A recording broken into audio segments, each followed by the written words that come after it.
Hello everyone, my name is Eugene and today I'm going to review this relatively new card game called Balatro. Now, I've never really considered myself a fan of deck builders, but not too long ago I stumbled upon a recommendation on Steam. At first glance it was just another deck building poker game, but then I read the description. The poker roguelike. Balatro is a hypnotically satisfying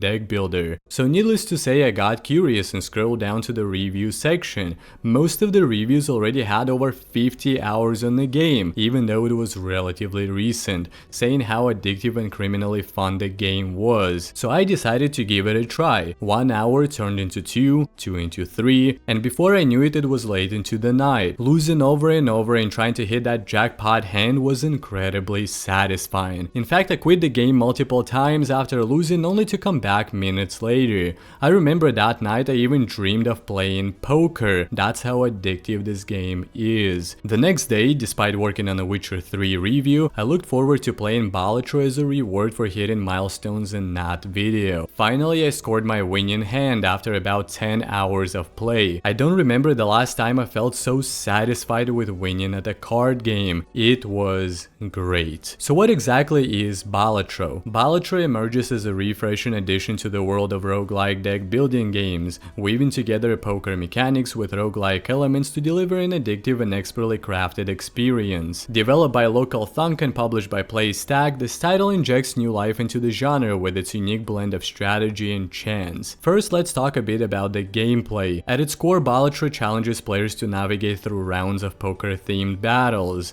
known as antes, where players must strategically play their cards to defeat challenging opponents, improve their deck, and up the ante. Each round consists of 3 phases: the small blind, the big blind, and the boss blind. Players must surpass target scores in each blind by playing poker hands from their deck and scoring enough chips, utilizing a limited number of hands and discards. While the small and big blinds can be skipped, which in turn can lead to various effects, beating the boss blind is mandatory to advance to the next ante. Each boss blind presents unique challenges, pushing players to adapt their strategies and think critically about their card selections. After defeating a blind, players earn income based on the number of hands they have left and other factors before gaining access to the shop.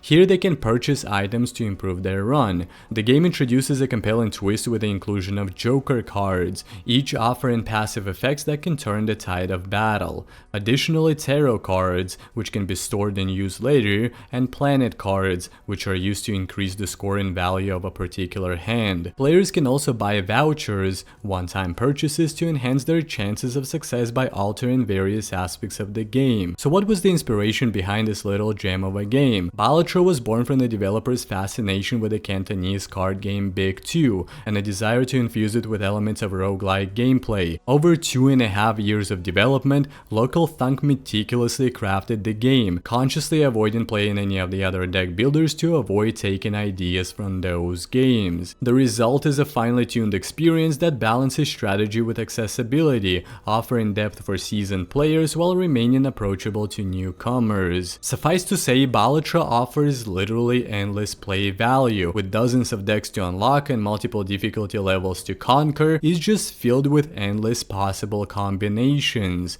I've spent roughly 15 hours on the game and only ever won 3 times with 3 different decks, and I'm still short of quite a few unlockables. With each deck win comes a new deck to try and a new difficulty level unlocks. Plus, after beating the game, there's an endless mode where you can push your luck and up the ante until it is too much for you. It's a literal time killer. When I was going through reviews on Steam, one of the reviews said something along the lines of Balatro being a card equivalent of a save game, where you will crave yet another hand. As for reception, Balatro has garnered universal acclaim since its release, earning praise for its deep mechanics, fast-paced gameplay, and addictive nature. Many critics have lauded its strategic depth and replay value, with many citing it as a standout title in the genre. Within hours of its launch, Balatro surpassed 1 million billion in gross revenue, marking it as PlayStack's fastest selling game to date. Its rapid success speaks to the game's broad appeal and solidifies its position as a must-play for fans of the genre. So the verdict is, Balatro raises the bar for roguelike deck building games, offering a compelling blend of poker mechanics, strategic gameplay, and addictive progression.